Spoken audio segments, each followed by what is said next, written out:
You're listening to the My Simplified Life podcast, and this is episode number 96.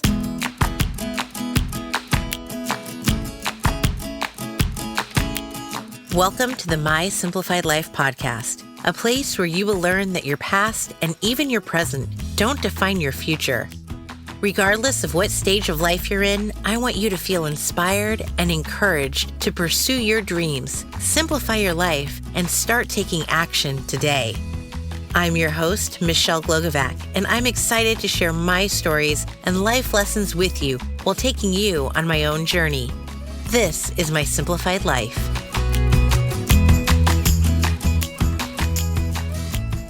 Hey friends, welcome to another episode. I'm your host, Michelle Glogovac. A question that my kids ask me and others quite often is, what's your favorite color? It's a question that we are asked very early on, and honestly, color plays a role in our lives forever.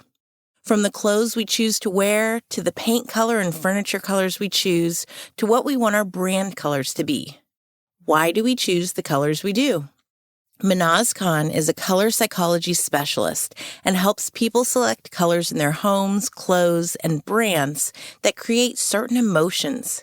There's a reason why we gravitate to certain colors and why we feel the need to change paint colors in our living room on a whim. We are chatting about the importance of choosing the right colors in your home and for your brand, along with why the color black isn't actually very slimming. I'm all about shades of blue, and many of the rooms in my house have blue in them, but it's not monochromatic, which according to Mehnaz is actually a good thing. Hi, Mehnaz. Hey, Michelle. How are you? I'm so good. How are you? Awesome. I am looking forward to hearing about what you're going to teach us on today because it's all about color psychology. And I love that colors make us feel different things, and you're the master in telling us what those feelings are. So you are going to teach us everything there is about why we should use certain colors, where we should use them. I can't wait. Can you take a moment and introduce yourself to everyone, please? Yes, Michelle. I can't wait to share because this is going to be life-changing, and that is for sure. So my name is Mehnaz Khan. I'm an artist and color psychology specialist. And what that means is that I help amazing women just like yourself use color very intentionally and purposefully in your surroundings. Interesting. So how did you get into this, first of all? Yeah, so that's a long story. I was always interested in painting, and I knew something was, different when I used all these colors, but what was it? I wasn't 100% sure. And another reason, so that's where my interest developed, but I did not dig into it. The reason I digged into this subject of color, environment, and the subconscious mind, so these are the three main parts of my framework and anything I do with my clients, is because I was suffering from depression at one point in life. And seasonal depression was a big thing in my life for 8 years. And we had absolutely no idea that it was seasonal depression that bothered me every year. And, you're lazy, you don't have energy, you have little kids, you don't know what to do. And then you're fighting with your spouse. And seasonal depression usually starts at the same time every year. That's mid-October to mid-March. So that's pretty much half the year. And if you live in upstate New York, somewhere around that kind of climate, it's bad. So it took us a move to Florida to realize that I had seasonal depression. And the reason I do what I do, I share this with other people, is because understanding the significance of my environment, how environment impacts the subconscious mind, and how color can be an amazing tool to create an environment that's restful and stress-free, is all because of my story. That's how I came out of this. And that's why I share it. How interesting. I always thought of seasonal depression as because it's dark, it's wintry, it just gives you this doom and gloom kind of feeling. But is it more, how is it with the color that makes that different? So you're absolutely right. It's because the sun doesn't makes its appearance, right? So Right. We're not getting that full spectrum of light that we need to thrive. And some people are more sensitive than others. But in climates like in the Northeast, where winter is really harsh, it's pretty much 6 months. So if it's not appearing for even a week in a row, that just becomes hard. So the way color helps is, now, of course, the rays of the sunlight has its significance, and that we cannot bring out. Color, I think it's important to understand that how color works, basically. So color is not the property of an object. Color is an object just reflects light into our eye, and our eye takes that light and turns it into electromagnetic impulses and sends that message to our brain. And depending on the light that entered, and light is measured in wavelengths, our brain does some computation. And according to that wavelength, the brain figures out what color it is that was reflected into our eye. So this processing happens in our part of the brain that's known as the hypothalamus. Hypothalamus is also the part of the brain where our entire endocrine system is governed. So hormones, appetite, metabolism, mood, behavior, emotion, thoughts, feelings, body temperature, reproductive functioning, endocrine system, all of this stuff. So every time a color is processed, which is basically light is processed, something else triggers. So this is why you can use color as a tool to help cope with seasonal depression. So it's not like we can bring more sunlight in. Now, there are other ways to do that. There are full spectrum bulbs that you can use, but you can use colors to change those emotions and feelings that you are having during those seasonal depression days. This is so interesting. It's so much deeper and complex than you would think. I am glad you said that. I really appreciate that, because it's now we're in elementary school and it's not about primary colors and secondary colors. Colors are really complicated, and it's pretty much like if you get it wrong, there are negative impacts, just like anything else. And so why is it that we're drawn to certain colors? Like my kids love to say, what's your favorite color? And, I'm drawn to blues, and my entire house the kitchen is a shade of blue. My bedroom is a darker shade for one wall. I have barn doors that are a shade of a gray blue. My bathroom is a blue. I'm a little obsessed. You've seen my logo. It's the same color that really is throughout the house. So What is it that draws us to these certain colors? Right. So I have an article out this month that I'll send you the link. And if the audience wants to read it, it's about the different shades of blue and their meaning. So why are we drawn to certain colors? That's a great question. And just what I was talking about, color impacts emotions and feelings and thoughts and behaviors. So the best part, this is the most interesting part, is that internally, something is going on internally, and that creates our attraction to different colors and different point of life, different season of our life. So you might have noticed some days, somebody so overwhelmed, they want to shut down, and a color they could be attracted to be gray, or it could be white. So one of my clients, before she was my client and before we started working together, I met this lady in a group, and she wanted everything white. She was wearing completely white. She wanted her space to be white, her branding. There was just so much white going on in her life. And instantly, that was an indicator of something is going on. So she was using white to shut down or isolate herself, because it seemed like emotionally and mentally there was too much going on in her life. So when we started working together, it turned out, it's a deep dive. It's going inside. We don't even talk about colors initially. It's understanding what's internally going on.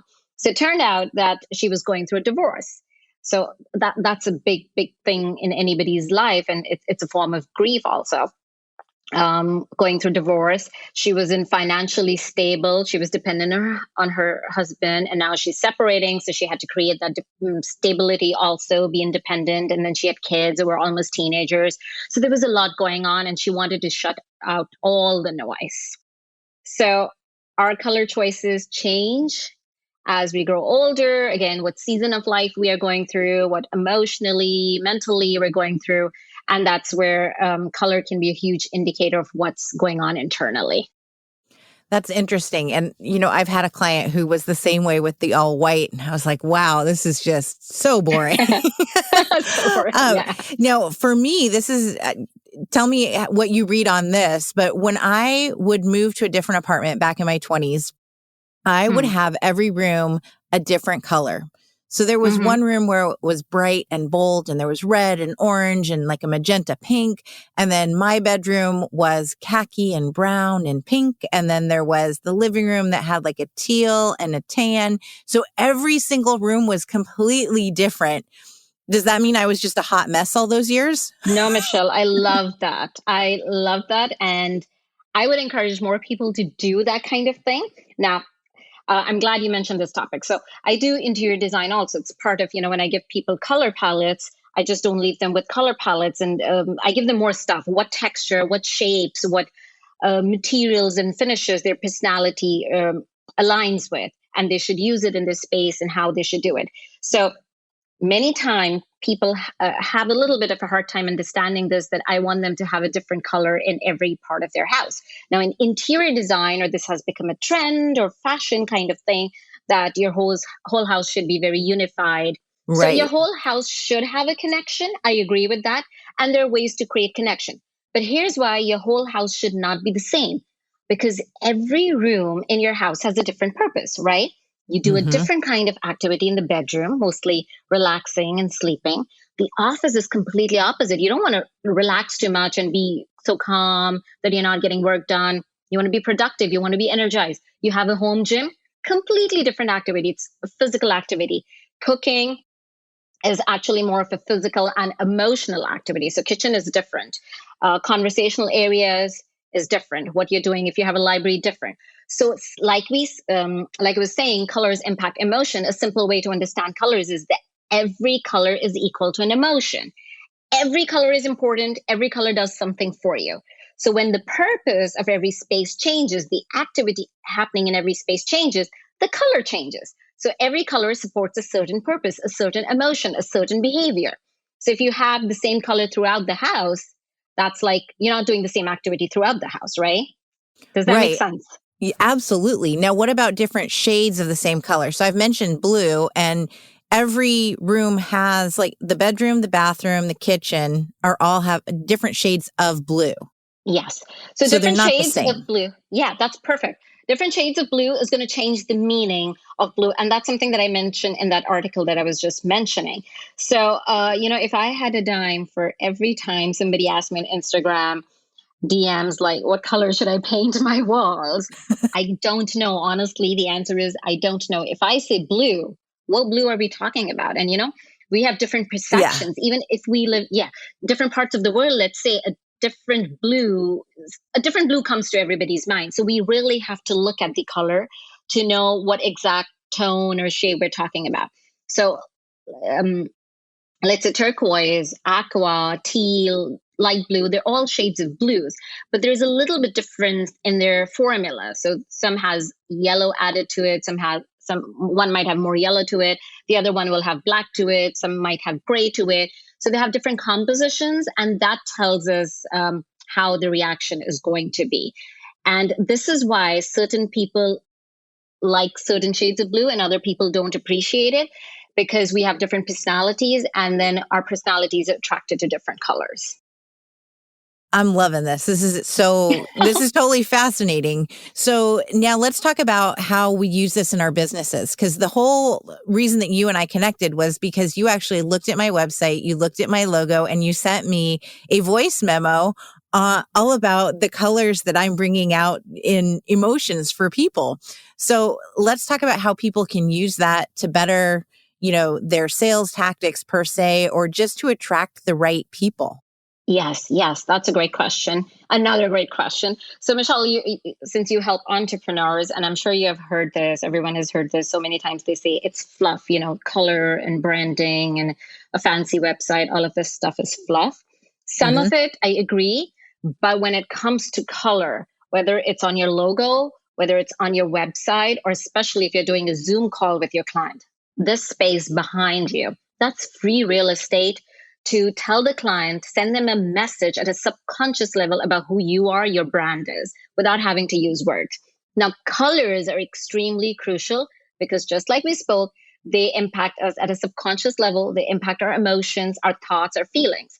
And color is the first thing the human mind recognizes. I want to repeat that. Color is the first thing the human mind recognizes then it recognizes shapes, and then we read words.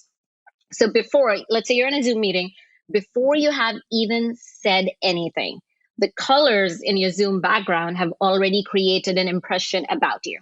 You also want to remember color, which is light. Light travels faster than sound. So before your client hears your word and you get to introduce yourself, the colors in your surrounding, again, if they're your branding colors or your brand logo or an artwork or whatever it is behind you, it should be very strategic.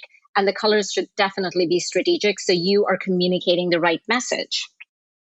I'm a little disappointed right now because all of my Zoom calls I've been taking this year in my dining room where I have got good lighting, but behind me are these kind of silver metallic curtains that are just kind of blah colors. Okay.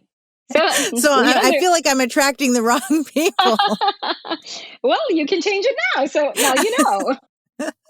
This is like literally free real estate, you know? You don't have to do anything about this background, but being just a little bit conscious about it can make a big difference. Let's talk about my color just so people can get an understanding of what you do when you work with your clients. So you've seen my logo. It's this gray blue. And then I've got gold for the wording. And then on my website, it's those two colors and then mixed with a lighter blue. What is that conveying to potential clients, to my clients? What am I saying to them?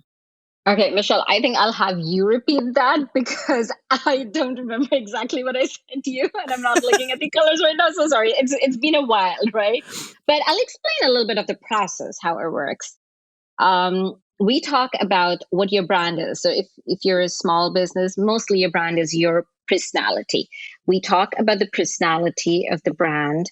What do you want to communicate to the clients? And it's literally, we write down the words. Honesty, trustworthiness. You want the clients to get excited. Different colors do different things. And colors impact us at an emotional level. They impact us at a mental level and a physical level. So we take those brand keywords, the emotions and the behaviors, the message you want to communicate to the client, and literally take those words and translate them into the language of color. So you're still sending the same message without having to use words. And then what colors do you associate with those words? How do you know which ones go with what? Yeah, so it depends on what the words are. Of course, that's what I've been working with, right? And so I know what is going to be, let's say, blue is a color that always mentally impacts us at a mental level. So it's always going to create some sort of mental, either stimulate at a mental level or calm you down. Whereas red or derivatives of red impact us at a physical level. So if you go to my Instagram, not so much now, but if you go to my website, you will see a lot of pink and blue happening. Again, you have to go and see it so you can see that particular shade of pink that I'm talking about and the particular shade of blue I'm talking about. So those are very strategically chosen. I get this message also, this DM also, that pink is my favorite color.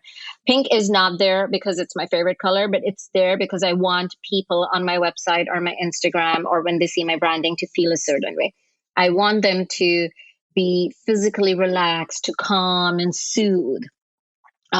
Feel those emotions of soothing and relaxing, tranquility. And that's what pink does. It's physically calm. That particular shade of pink, again, physically relaxes. And I'm talking about the light pink. There is some dark pink, which is like more like a magenta pink also on my website a little bit. And that's more stimulating. So that gets people excited. Whereas the blue on my website is about so my work is creative work. There's interior design also, but at the same time, it's not just about creativity. There's also a lot of mental process. So blue is that color of the mind, and it's about building trust. So that's the way I've used those keywords. And again, I need to look up what were my keywords initially, but that's where it's coming from. And that's how I've chosen those colors. Interesting. Now, what would you tell someone if, say, there's certain colors that are associated with the words that they want to use, but they don't feel drawn to them? Okay. So let's say another one is people say they don't like yellow. They just hate yellow or orange. Those are common ones. So what that means is that you're looking at the wrong tone of yellow. There is a tone of yellow for everyone. So the way we understand color is, or the way we translate this, is understanding your personality. So our personalities, which are our natural human behavioral patterns, they have a direct correlation, alignment with the mathematical correlation of colors. So if you are not drawn to a certain color, that's okay. Again, it could be those emotions. If you are so much is happening in your life, then color can be a noise also, and you don't want that noise. So that's could be a reason that you're not drawn to that color. Otherwise, let's say if I say yellow is a color you should look at, and you'll be like, I hate yellow. So that means you're looking at the wrong tones of yellow. So colors have undertones and they have base colors. So you have to find that right tone of yellow for you, or orange, or whatever that color is. There is a right tone, and then you'll just be drawn to it. Now, this is going to be completely random, but I record in my closet, so I'm surrounded by clothes. How does this come to play in the clothes that we wear? Because I have one really great girlfriend who all she wears is black. Black and white, like she lives at White House Black Market because all she likes is white and black. I look at my sea of clothes and the majority, again, are blue, navy blue, but like light blue. And there's some spots of color. Does color psychology come into play with what we choose to wear as well? Yes, it absolutely does. And there's always a reason behind it why you're attracted to a certain color. So I know one person who wears, again, I'm not saying this about your friend because I haven't met her, I haven't spoken to her. A person that I know, she wears a lot of black, and it does not resonate with her personality at all. But she is this person who is really big in size, and that bothers her. So she is trying to hide. Now, there's this myth that black is slimming. Black is not slimming. Black actually adds weight to anything. So any object, the same object in a white is going to appear visually light, whereas black is going to appear heavier. But what black is doing for her is she kinds of feel like she's hiding. So it's the impression in her mind that she is hiding, and she's able to conceal things, but it's not making her look slim. So, I mean, we've had this conversation and we know she is going through this. So yes, your color clothing choices do mean why are you attracted to a color, what's again going on mentally, emotionally, how you're feeling on a certain day. You can use colors in clothing in two ways. Either you are feeling a certain way and that's where you have pulled out that certain dress from your closet, or else you know that I'm feeling low today and I want to change that vibe. So I'm going to wear something that's energizing, that's going to change my mood. I was at an interview a few weeks ago and I wanted to appear as really bold and ready and very open to conversation for that interview. So I wore a color that signaled that kind of impression. So yeah, that's how color. One thing I want to add is you will hear this people saying that look in your wardrobe, and if there's a color that you like, bring it into your home. So don't do that, because colors, what you're wearing is very different in your home, in the sense, because you can change 10 times a day, but you can't change your paint color. Or even if you're buying a bed, a nice quality upholstered bed, it's expensive. You wouldn't be changing it in so many years. So that's a little bit different. Clothing, you can be very bold, and the next day you're feeling low, you can completely go opposite in the That's spectrum. great advice. You should be a stylist and interior designer. I love your tip that black actually adds pounds. I'm going to mental note on that one. Yeah, experiment. Anybody experiment. If you have a black door in your house, and I mean, this is a big experiment, but if you feel like this door is a little bit clumsy and it doesn't look high quality, instead of changing the door, paint it black. You will instantly feel like this is a better quality door. It's more sturdier and it's heavier. It just looks like a good quality door. But you can experiment this with any small object also. Same object, black and white, you will notice the instant difference. That's funny you say small objects, because we keep talking about painting our house and I want to paint it white with black trim, black door. Yeah. So the whole house white? Yeah, or the outside. Oh, yeah, okay. from the outside. Yeah. because right now it's yellow. Okay. And yellow does not attract me when I pull up to our house. Okay. I don't Like I was understand. saying, you can still look for that right shade of yellow. It could be the wrong shade of yellow. But even if you want to paint it black and white for the look outside, so I'm not big on looks because, again, looks, we all know this, that look doesn't get us anywhere, right? Something that looks good necessarily does not mean that you're going to feel great in that space. A big example is celebrities. We see celebrities, they have all the money in the world. They hire the best designers. But they're going through depression when they're in difficult times. Difficult things happen in their lives. If they're famous people, they can't control, they can't help. They go through drugs and even suicide. So that's an example. Just because something looks great, that does not mean that you're going to feel great and do great in that space. But the exterior of your home, if you wanted to look a certain way, it's okay because you're not living in that. I mean, you're living inside the house, but you're not seeing it out all the time. Right. So if it's a little bit about the look, it's okay for the exterior. The interior, definitely start with understanding the purpose and then matching colors for that purpose. So interesting. And would you suggest, say you're selling your home, would you suggest switching things up to get these feelings in case your interior design doesn't actually match what it is, that you're living in? So if you're selling your home, that's a completely different science or art of selling a home or staging a home. What they usually real estate agents suggest is to depersonalize the space, and you really want to take the emotions out so the new potential buyer can see themselves in it. And it's funny you ask this question because I'm working on a presentation. There is a real estate summit happening in August. And I'm working on the presentation, how can color psychology help the real estate agents? So this came up as a question that when potential buyers go into a house and all the points they had mentioned are being tick marked, all of those, how they wanted certain rooms and everything. The house looks perfect, but the real estate agent is confused. The potential buyer's like, I don't see myself living in here. What's going on? So the problem is that there is no emotion. Now, we can't create emotion in that situation because there are different kind of people coming in. They all want different kind of emotions. So what I will be presenting to the agents is how they can use colors and visualization to help the clients visualize themselves with emotions in that space. So selling is a different art, and you want to basically depersonalize so somebody else can see themselves in the space. This is great. I don't know another word besides fascinating because, the fact that you want to use certain colors on your logo on your website to portray a certain emotion versus you want to sell your house and not get the emotion. It's just so interesting. Yes. There's so many facets to it. Yeah. And the fact that you can work with business owners, you're working with people who own homes, you're working with the real estate agents, you're working with basically everybody because color plays such a big role in our lives.